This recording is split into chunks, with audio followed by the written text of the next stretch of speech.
السلام عليكم ورحمة الله تعالى وبركاته. مرحبا بكم في قناتي دير ملخصات على لي كور اللي نقراهم en médecine. Inch'Allah, je vais donner que l'essentiel. La fois passée, درنا la pharmacocinétique. اليوم إن شاء الله راح نديرو les principes de la pharmacocinétique. On commence. Bismillah. Pour le plan, on va faire une petite définition de l'étude pharmacocinétique, son intérêt et les principes de la pharmacocinétique lors de la phase d'absorption, de distribution et d'élimination. La définition de l'étude pharmacocinétique, elle est obligatoire pour chaque médicament, basée sur une étude clinique. C'est la mesure des concentrations du médicament au cours du temps après des administrations. Cette étude clinique va nous permettre de dessiner une courbe.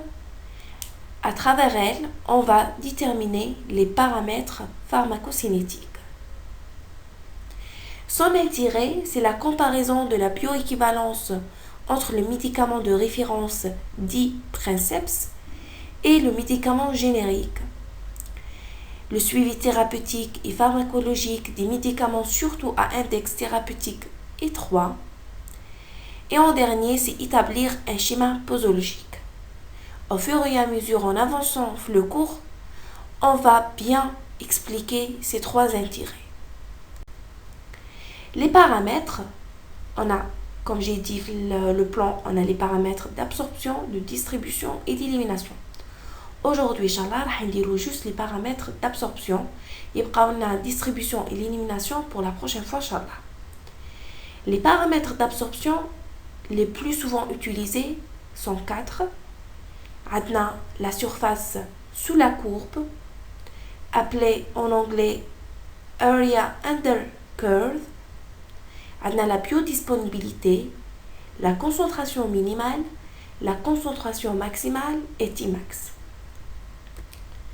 On commence par la courbe, par la surface sous la courbe, qui est colorée ici en rose. Elle est délimitée par les axes de la courbe et la courbe en eau.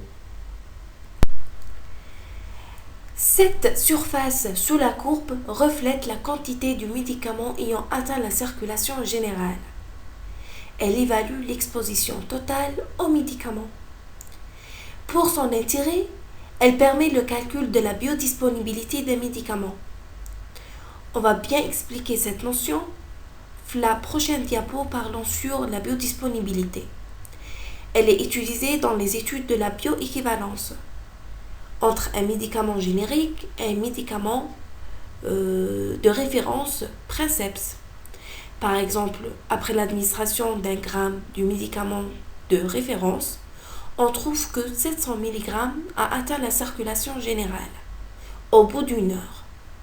Et on refait la même étude avec le médicament générique. On trouve le même résultat. Administration au début 1 gramme du médicament, au bout d'une heure, on trouve que 700 mg a atteint la circulation générale. On dit ici que le médicament de référence et le médicament générique sont bioéquivalents. En troisième lieu, elle permet l'adaptation posologique des médicaments en suivi thérapeutique pharmacologique. J'ai donné l'exemple de la cyclosporine qui est utilisée dans la transplantation rénale. Quand on trouve la surface sous la courbe est comprise entre 2 et 2,6 nanogrammes par heure fois heure par millilitre, on dit ici qu'on est dans l'optimal. Si on trouve elle est inférieure à 2, on craint d'une inefficacité, alors on doit augmenter la posologie. Si on trouve 2,6 et si on est dans la toxicité, alors il faut diminuer la dose. Maintenant, on va parler de la biodisponibilité.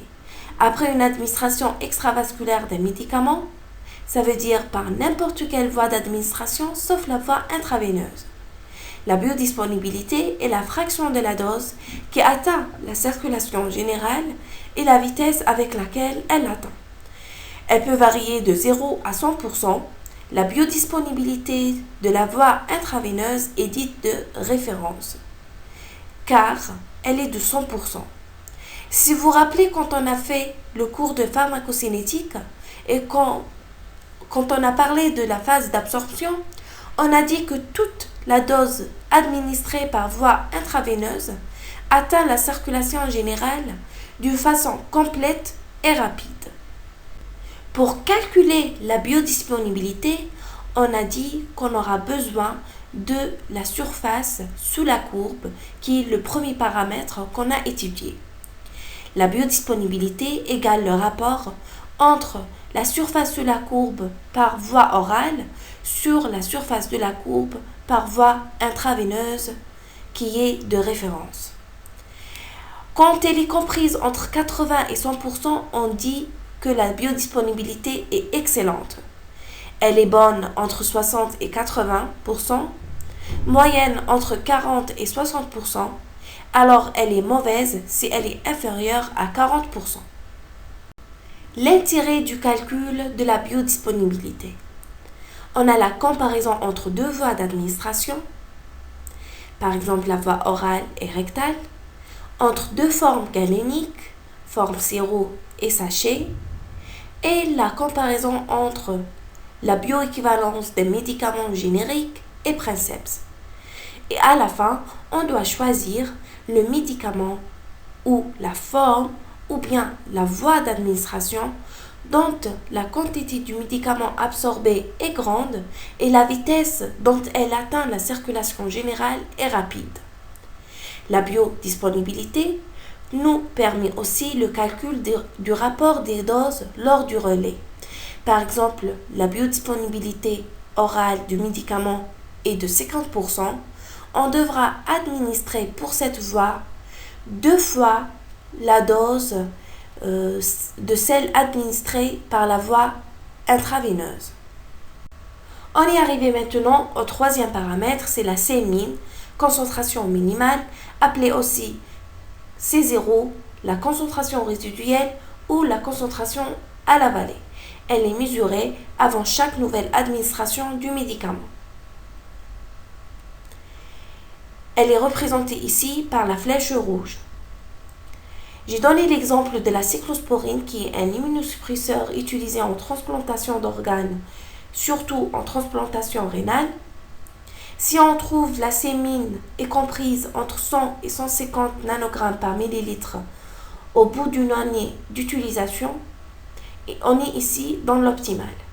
Si elle est inférieure à 100, ici on est dans l'inefficacité, on doit augmenter la dose. Si elle est inférieure à 150, on craint d'une toxicité, alors on va diminuer la dose. Le quatrième paramètre, c'est la Cmax, la concentration maximale la plus élevée atteinte dans le sang après une administration du médicament. Elle est proportionnelle à la dose, elle augmente si on augmente la dose et elle diminue si on diminue la dose. Ici, elle est représentée par la flèche rouge. Elle reflète à la fois la vitesse d'absorption et l'exposition de l'organisme aux médicaments. Pour bien comprendre, j'ai donné l'exemple de l'aminoside qui est un antibiotique. Si on trouve la Cmax est inférieure à 5 microgrammes par millilitre, ici on est dans l'inefficacité. On doit augmenter la dose. Le dernier paramètre, c'est le Tmax, le temps maximal, qui correspond au temps pour atteindre la Cmax. Il est représenté ici par la flèche verte et la Cmax par la flèche rouge. Il nous permet de prédire le délai d'action des médicaments.